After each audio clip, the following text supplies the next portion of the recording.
everyone, my name is Amber, welcome back to my channel. This is my most recent book haul. I try to do these videos every single month, but I don't always buy enough books for that, but I do tend to post them every other month. I actually quite like book haul videos. I know some people don't really like them because often the booktuber or the reader doesn't really know what the books are about, and I am definitely guilty of that sometimes. However, I like sharing which books I bought recently, and also it motivates me to read them if I need to tell you what they're about. So let's get started. I have a few different types of books here today. I have a couple that I've bought, I have a couple from a publisher, I have a couple that were sent to me, and I have a couple from book swaps in the neighbourhood. So let's get started. I'm just going to go from top to bottom in no particular order. The first one I want to show you guys is Sistersong, and my camera is picking up this face, and this edition is stunning. So I received this one from the publisher in exchange for a nice review. This one is about three siblings who are the children of a king, and they inherit a land that the Romans have abandoned, so it's historical fiction,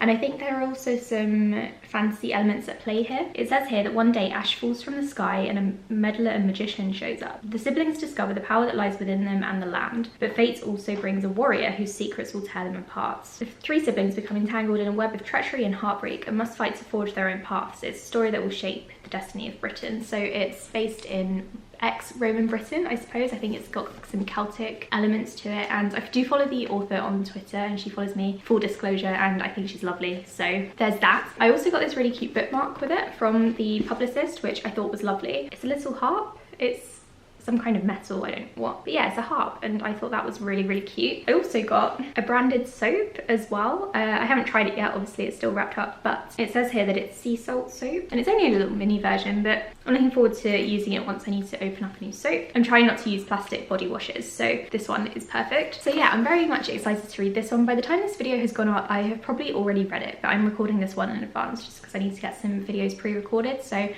haven't read it yet, but by the time you're watching this, I probably have, and hopefully I will have posted a review somewhere. The next book is one that I bought myself as a treat. It's actually one that I've already read, so I can tell you a lot about it, and that is The House in the Cerulean Sea by TJ Klune. So I read this one as part of the Space Sirens book club back in August, I think it was. It was definitely last summer sometime, and this one is adult fantasy. It's about a man called Linus who is a caseworker working with basically social services, but they work with magical children, and the idea is that these magical children are all put in orphanages and kept away from like the normal population, and Linus has to go and investigate this one orphanage to make sure everything is still up to scratch and that they're meeting standards and that they are keeping the children away from everyone. And I really, really enjoyed this book. So this is one of those books that you really enjoy at the time. It's such an easy read, you fly through it, it makes you feel really, really good. But then as time goes on, after you finished it, it also becomes more impactful. And this happened to me with Station 11 as well. I gave it 3 stars when I first read it, and now I think it's probably a 4 or 5 star.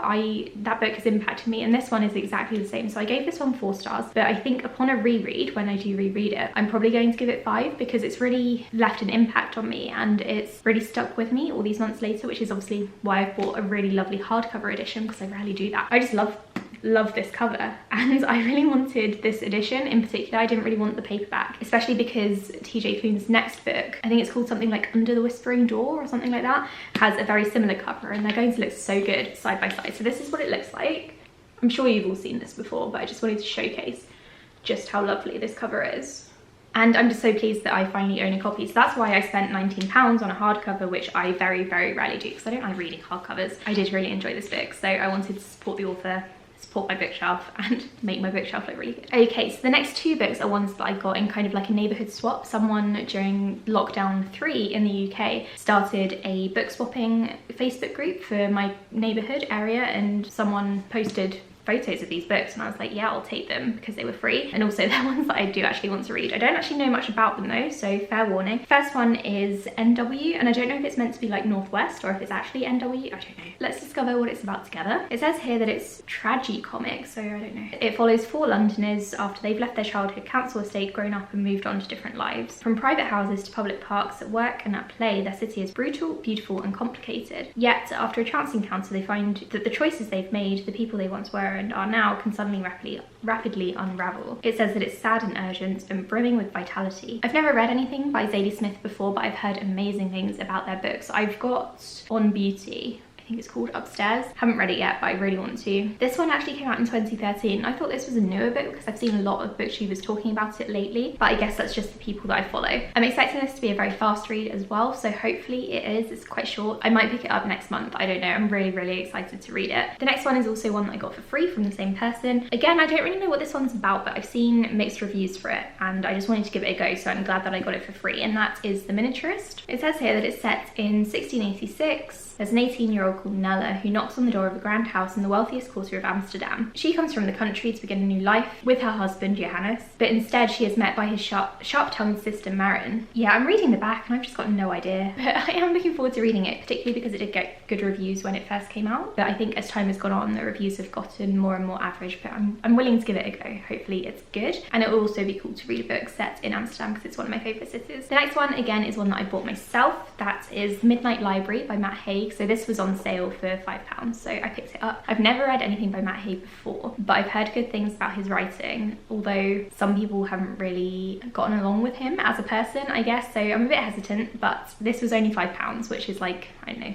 $6–7 now, so I can not buy this. It's such a good deal. So I'm probably going to be doing a Matt Haig project and reading all of his books and deciding which one's best, and like a reading vlog style thing like I did with Ruth Ware and Kristen Hanna. Yeah, I'm looking forward to reading this one. What it's actually about is a woman called Nora is transported to the Midnight Library during her last day on Earth, which means that she gets to open doors, and these doors will show her what her life could have been like if she had made different decisions. So it's kind of showing her situations where she regretted doing something, and it shows how things could have gone differently, and I think it's meant to show her that life is pretty great how it is. I don't really know, I'm making this up as I go along. The question on the back does say, with infinite choices, what is the best way to live? I think this sounds like the kind of speculative thing that I would really like. It's kind of like parallel university, but not quite. So yeah, I'm looking forward to reading it. Like I said, I'll probably be doing a long project on this one, probably sometime in the summer, but I kind of want to read it now that I'm talking about it. Maybe I'll bump it up, I don't know. Let me know if you think I should read this one soon. And then the next two books were sent to me by my lovely friend Jazz in exchange for postage, because I saw that she was getting rid of them in her book unhaul video, sorry, that would make more sense. And she offered to send them to me, so that was absolutely lovely of her. One of them is actually related to what I was just talking about, and that is How to Stop Time by Matt Haig. Obviously,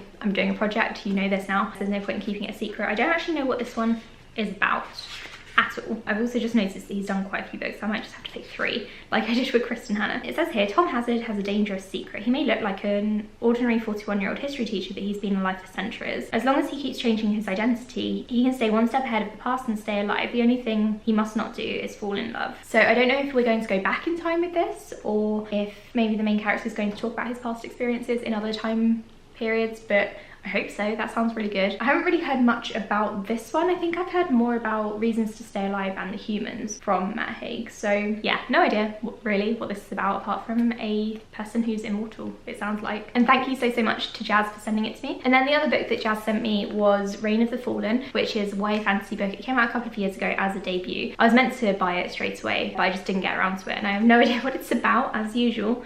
Oh, there's a signed bookmark. It says here that the main character is one of the kingdom's master necromancers. Whenever a noble dies, it's her job to raise them by retrieving their soul from a dreamy and dangerous shadow world called the Deadlands. Okay, so I think this is about necromancy and bringing the dead back to life, which is the same thing. I think I knew this at the time, that's why I was excited for it, but I promptly forgot about it. And I think this one has got mixed reviews, if not like kind of average ones, but I'm still very much looking forward to reading it. It will hopefully be really good. I think it's part of a duology rather than a trilogy, as far as I'm aware. Either way, I'm looking forward to reading it. It should be really good, I hope. It sounds like an interesting premise anyway. And again, thank you so much to Jazz for sending these 2 books to me. I am so grateful, really looking forward to reading both of them. And that's it. These are all the books that I acquired recently, I guess you could say. I know this isn't the longest book haul, but like I said, I try to do these regularly so that they don't get too big. In case you're wondering how I'm doing on my TBR reduction challenge, I've broken the rules a little bit, and I think I've acquired maybe too many books in comparison to what I should have been reading, like a balancing the books kind of thing, except not. Basically, in case you're wondering what the hell I'm talking about, I am trying to do a challenge in 2021 in which I read 3 books before I can purchase 1 book. Rereads don't count, free books don't count, it's just ones that I purchase myself, and I think I'm maybe 2 books behind on that. I think I need to read 5 more books in order to catch up. Going okay, I'm not stressed out about it. I'm still enjoying myself. My TBR is going down. I'm reading so many more books from my TBR than I was previously, so it's working out really, really well and I'm really happy with myself. Anyway, let me know what books you've acquired recently. Let me know if you've read any of these books and if you'd like to talk about them with me. I would love that, particularly The House in the Cerulean Sea. Would love to discuss that with people. And if anyone wants to do a buddy read of it, actually, I would love to reread it. So if anyone wants to do a buddy read in May, then just message me. I would love to. Thank you so much for watching this video and I'll speak to you all in the next one. Bye.